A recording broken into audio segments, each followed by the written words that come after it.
x minus 6 की घात वाला बहुपद ज्ञात करना है तो सबसे पहले हम एक बहुपद ज्ञात करते हैं और उस बहुपद को बाद में x माइनस 6 के बहुपद के रूप में बदल देंगे। बहुपद ज्ञात करने के लिए न्यूटन सूत्र का उपयोग किया जाएगा। असमान अंतराल है, समान अंतराल नहीं है, इसलिए न्यूटन सूत्र का उपयोग करेंगे। न्यूटन सूत्र का उपयोग करने के लिए सबसे पहले प्रथम विभाजित अंतर निकालते हैं। प्रथम विभाजित अंतर, इसका अर्थ होगा 1 में से 11 को घटाएंगे 10, 10 में 0 प्लस 1 का भाग दिया जाएगा, 10 आ जाएगा। विभाजित अंतर के लिए सूत्र था f of x0 F x one minus F of x0 बटे x1 माइनस x0, वो सूत्र का उपयोग कर रहे हैं। फिर 1 में से 1 को घटाएंगे 0, 2 में से 0 को घटाएंगे 0 भाग देंगे, 2 आएगा, 0 में 2 का भाग देंगे तो 0, 1 में से 3 में से 2 का भाग देंगे तो 0 ही बनेगा।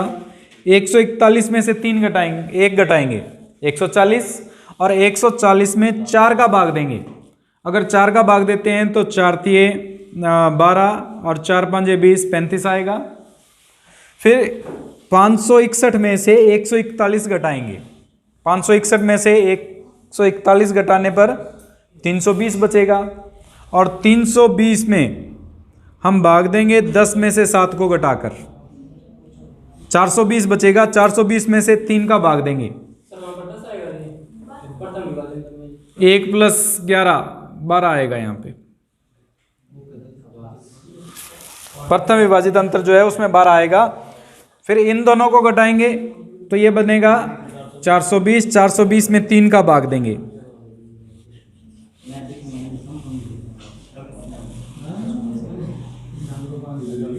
140। दूसरा विभाजित अंतर निकालेंगे, 0 में से 12 घटाएंगे माइनस 12, अब की बार इन दोनों को घटाना है, 1 को छोड़ते हुए। 0 में से 12 घटाएंगे माइनस 12, 2 में से प्लस 1 हो जाएगा 3, माइनस 12 में 3 का भाग देंगे, माइनस 12 में 3 का भाग देंगे माइनस 4, 0 ही आएगा ये 2। 35 में से 0 घटाएंगे 0, अब की बार जो हमारे पास भाग आना था, पहले जो भाग दिया था वो इसका भाग दिया था, अब 7 में से 2 को घटा के लिखेंगे हम। 35 में से 0 घटाया 35, और 7 में से 2 गया 5, 35 में अगर 5 का भाग देते हैं तो 7। 140 में से 35 घटाएंगे, 140 में से 35 105, 10 में से 3 घटाएंगे, 10 में से 3 घटाएं 7, 105 में 7 का भाग देंगे 15। तृतीय विभाजित अंतर, 0 में 4 घटाएंगे माइनस 4 घटाएंगे प्लस 4 हो जाएगा। इधर हमारे पास बीच में से अब 2 स्टेप छोड़ते हुए फिर अंतर लेना है। 2 स्टेप छोड़ेंगे तो 3 और माइनस 1 का अंतर आ जाएगा 1, 4 बन जाएगा, 4 में 4 का भाग देंगे 1 आ जाएगा। 7 में से 0 7, इधर 7 में से ये 0 घटाएंगे 7, 1 आ जाएगा। 15 में से 7 गए 8, और 10 में से ये 2 घटाएंगे तो 1 आ जाएगा। आगे जब मान लेंगे वो सारे 0 0 आएंगे, इसलिए 3 अंतर तक ही हम ले सकते हैं। ये मान अगर इस फलन में परिभाषित करते हैं तो ये बन जाएगा f ऑफ x0 यानी माइनस 11, x माइनस x0 यानी x प्लस 1, प्रथम विभाजित अंतर 12, x minus x0 x plus 1, x minus x1 यानी x माइनस 0, द्वितीय विभाजित अंतर minus 4, x minus x0 x minus x1 और x माइनस x2 इंटू 1। हल करते हैं इसको, fx का मान आ जाएगा minus 11 plus 12x plus 12 plus minus का 4x स्क्वायर माइनस के 4x, और ये बन जाएगा प्लस का x क्यूब माइनस के x स्क्वायर और माइनस का 2x। सॉल्व करने पर जो fx बनेगा वो x क्यूब माइनस के 4 और माइनस 5x स्क्वायर, 12 में से 4 घटाएंगे और 2 घटाएंगे तो 6 प्लस के 6x, 12 में से 11 घटाएंगे तो प्लस का 1। ये हमारे पास बहुपद प्राप्त होगा। अब इस बहुपद को x माइनस 6 की घात के रूप में व्यक्त करना है। तो x माइनस 6 की घात के रूप में व्यक्त करने के लिए जो हमने फर्स्ट ईयर में मेथड किया था उसका उपयोग किया जाएगा। और फर्स्ट ईयर में हमने किया था, अगर हमें fx को x माइनस 6 की घात के रूप में व्यक्त करना है तो इसको इस रूप में लिख लिया जाता है b into x minus 6 whole square, c into x minus 6 और d।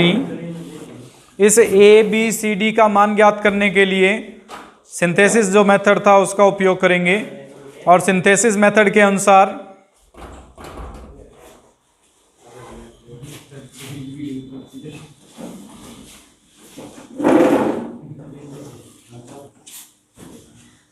एक माइनस 5 6 1, पहले 6 0 1 1 माइनस 4 6 आएगा यहाँ पे 1, फिर 6 12, फिर 72 73, ये डी का मान आएगा। फिर 6 0 1 6 7 42 54, ये सी का मान 0 1 6 13 बी का मान, और ये हमारे पास 6 0 1 ए का मान हो जाएगा। ये मान रखने पर जो फलन बनेगा x माइनस 6 की घात 3 प्लस 13 x माइनस 6 का whole square plus 54 x minus 6 plus 73, ये हमारे पास इसमें x माइनस 6 की घात में एक बहुपद प्राप्त होगा। तो एग्जाम्पल नंबर 4 को करने के लिए इसमें देखिए, अगर मैं डायरेक्ट जो विधि हमारे पास है न्यूटन सूत्र उसका उपयोग करते हैं, बहुत लेंथी क्वेश्चन बन जाएगा ये। इसको आसान बनाने के लिए एक नॉर्मल सी कंडीशन है कि कोई भी बहुपद है उसका मान शून्य अगर किसी बिंदु पर प्राप्त होता है, जैसे इसमें फलन है, इस फलन का मान 0 आ रहा है 1 पर, तो इसका अर्थ ये हो गया कि x माइनस 1 इसका गुणनखंड जरूर होगा। इसी प्रकार 3 पर भी इसका मान 0 आ रहा है तो x माइनस 3 भी इसका गुणनखंड होगा, और 6 पर भी इसका मान 0 आ रहा है, इसका मतलब x बराबर x माइनस 6 x माइनस 6 भी इसका गुणनखंड होगा। कोई भी बहुपद फलन हमें fx ज्ञात करना है, इसके 3 गुणनखंड हमें प्राप्त हो गए, x माइनस 1 x माइनस 3 और x माइनस 6, लेकिन ये 3 ही गुणनखंड नहीं है, 3 घात का ही बहुपद नहीं है, इससे अधिक घात का बहुपद बनेगा। हमारे पास इसमें 2 और 2 4 और 2 6 मान दे रखे हैं। अगर 6 मान ज्ञात हों तो इसका मतलब 5 घात का बहुपद जरूर बनेगा। ये 5 से कम घात का हो सकता है, 5 से ज़्यादा घात का नहीं बनेगा। लेकिन हमारे पास तो 3 ही घात के एक बहुपद प्राप्त हुआ है, बाकी 2 घात का बहुपद और शेष रह गया, उसको ज्ञात करना पड़ेगा। उसको ज्ञात करने के लिए मान लेते हैं कि वह बहुपद जो गुणनखंड के रूप में बाकी का बनेगा fx में वो px है। इस px का मान ज्ञात करेंगे। px का मान ज्ञात करने के लिए हमारे पास fx बटे x माइनस 1 x माइनस 3 और x माइनस 6 का उपयोग किया जा सकता है। इससे सारणी बनाएंगे, न्यूटन सूत्र लगाएंगे और px का मान ज्ञात करेंगे। अब सारणी कैसे बनाएं? जो मान ज्ञात हैं उन बिंदुओं से सारणी बनानी है हमें। सबसे पहले x और px, इसमें x की जगह 0 रखेंगे, यहां पे आ जाएगा x की जगह 0 रखने पर px का मान -18 बटे 0 माइनस 1 0 माइनस 3 0 माइनस 6। जब इसको हल करेंगे तो ये माइनस से माइनस कैंसिल हो जाएगा और 18 से 18 कैंसिल हो जाएगा, 1 बचेगा, px का मान 1 होगा। फिर 5 पर मान ज्ञात करेंगे। x बराबर 5 पर जब मान लिखेंगे तो x बराबर 5 पर px का जो मान होगा -248 बटे 5 माइनस 1 4 5 माइनस 3 2 5 माइनस 6 माइनस 1, भाग देंगे 8 3 24 और 8 एकम 8 31 आ जाएगा। 9 पर मान निकालेंगे। x बराबर 9 पर px का मान 9 माइनस 1 8, 9 माइनस 3 6, 9 माइनस 6 3, 8 का भाग दे देंगे, ये बन जाएगा 8 51,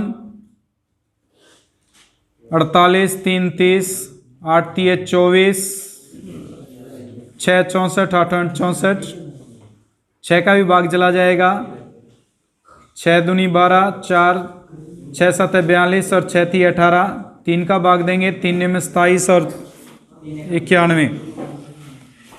इस सारणी के लिए न्यूटन सूत्र लगाना है और न्यूटन सूत्र लगाने के लिए हमें प्रथम विभाजित अंतर, द्वितीय विभाजित अंतर जो भी मान निकलते हैं वो लिखेंगे इसमें।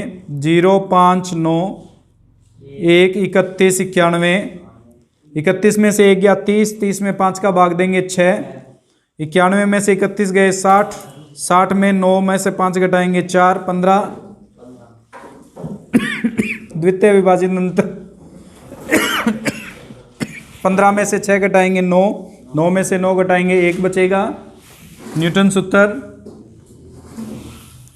P of x0 1, x minus x0 यानी 0 इंटू प्रथम विभाजित अंतर 6, x minus 0, x minus 5 into द्वितीय विभाजित अंतर 1।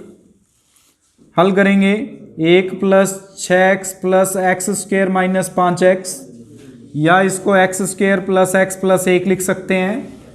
और ये मान अगर इसमें रखते हैं तो बहुपद जो प्राप्त होगा वो x minus 1, x minus 3, x minus 6, x square plus x plus 1 हो जाएगा।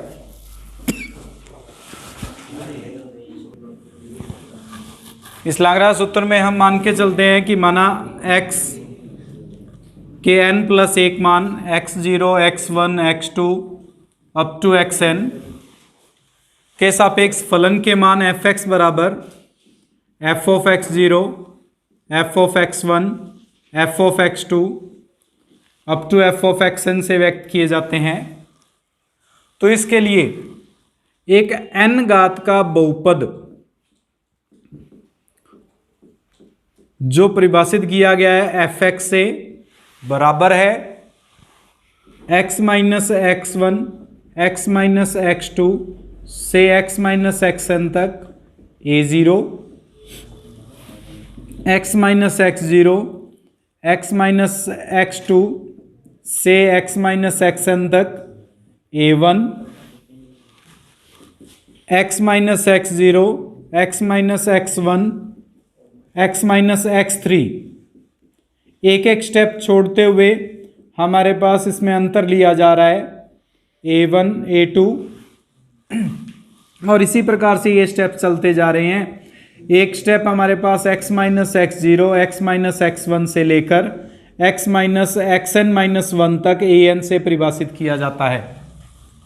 इसमें a0, a1, a2, an ये सभी कांस्टेंट वैल्यू हैं और इन कांस्टेंट वैल्यू को कैलकुलेट करने के लिए सबसे पहले x की जगह पर अगर x0 रखते हैं तो जो फलन f ऑफ x0 है वो मान प्राप्त होगा x0 minus x1, x0 minus x2 up to x0 minus xn के रूप में इंटू a0। बाकी सभी जीरो हो जाएंगे क्योंकि x0 minus x0 0, x0 minus x0 0, x0 minus x0 0 यानी सारे मान बाकी के शून्य हो जाएंगे। केवल एक मान बचेगा जो पहला मान होगा जिससे a0 की वैल्यू निकाली जा सकती है। तो a0 के लिए सूत्र बन जाएगा f ऑफ x0 बटे x0 minus x1, x0 minus x2 up to x0 minus xn। इसी प्रकार a1 का मान निकाला जा सकता है x1 रखते हुए जो x1 minus x0, x1 minus x2 up to x1 minus xn से व्यक्त होगी। और अगर मैं नॉर्मल a r लिखना चाहूँ तो इसका मतलब हो जाएगा f ऑफ xr बटे x r minus x0 up to x r minus XR minus 1 आएगा। इसके बीच का एक स्टेप नहीं आएगा जो XR माइनस XR को व्यक्त करता है। इसके बाद में एक्स आर प्लस 1 आएगा और x r minus x n तक ये परिभाषित किया जाएगा। इसमें जब अलग अलग मान रखेंगे x की जगह x0, x1, x2, xr तो ये सभी मान प्राप्त होंगे। ये सभी मान वापस इस बहुपद में रखने पर जो सूत्र बनता है उसे लाग्रांज सूत्र कहते हैं, जो कुछ इस रूप में होगा x माइनस x1 से लेकर x माइनस xn तक बटे x0 माइनस x1 से लेकर x0 माइनस x1 तक f of x0 plus x minus x0 x minus x2 से लेकर x माइनस xn तक अपॉन में x1 minus x0 x1 minus x2 से लेकर x minus 1 xn f of x1 और इसी तरह से ये स्टेप्स चलते रहेंगे जो हमारे पास लाग्रांज सूत्र कहलाएगा। इसमें कोई भी अंतर्वेशन के लिए विभाजित अंतर नहीं ज्ञात करना, हमें कोई भी मान के लिए हमें इसको आगे सॉल्व नहीं करना, सिर्फ हमें एक सारणी दी होगी, उस सारणी से इस मान यानी इस जो बहुपद है या जो हमारे पास सूत्र है इसमें मान रखना है और कैलकुलेशंस करनी है, गुणा भाग करना है। अब हमारे पास इसको शॉर्ट रूप में कुछ इस प्रकार से लिखा जा सकता है, देखिए एफ ऑफ एक्स बराबर sigma i is equal to 1 to n। इसमें जो फॉर्मूला बनेगा उसके according x minus x zero से लेकर x minus x i minus 1, x minus x i plus 1 और up to x minus x n, यानी जिस पद को लेके चलेंगे वो पद बीच में नहीं दिखाई देगा। xi को लेके चल रहे हैं तो xi नहीं आएगा, अगर x0 के मान को प्रथम पद को निकाल रहे हैं तो x माइनस x0 नहीं होगा, उसमें द्वितीय पद को निकाल रहे हैं तो x माइनस x1 नहीं होगा, तृतीय पद को निकाल रहे हैं तो x माइनस x2 नहीं होगा। इस प्रकार से हम उसमें से एक स्टेप को हटाते जाएंगे, बाकी x माइनस x0 से x माइनस xn तक के सभी मान आएंगे और बटे में xi माइनस x0 से लेकर xi minus xi minus 1, xi minus xi minus plus 1 और up to xi minus xn f of xi के रूप में इसको शॉर्ट रूप में व्यक्त किया जा सकता है लाग्रांज सूत्र को। यहाँ पे एक ही स्टेप हमें याद रखना है, सिग्मा का मतलब सम है, i का मान 1 रखेंगे तो x0 वाले पद नहीं आएंगे, यानी x0 से स्टार्ट करेंगे इसमें 0 से n तक, i का मान 0 रखेंगे तो 0 वाला पद नहीं आएगा, 1 रखेंगे तो x माइनस x1 वाला पद नहीं आएगा, 2 रखेंगे तो x माइनस x2 वाला पद नहीं आएगा। ठीक है, वो पद हमारे पास हटते जाएंगे।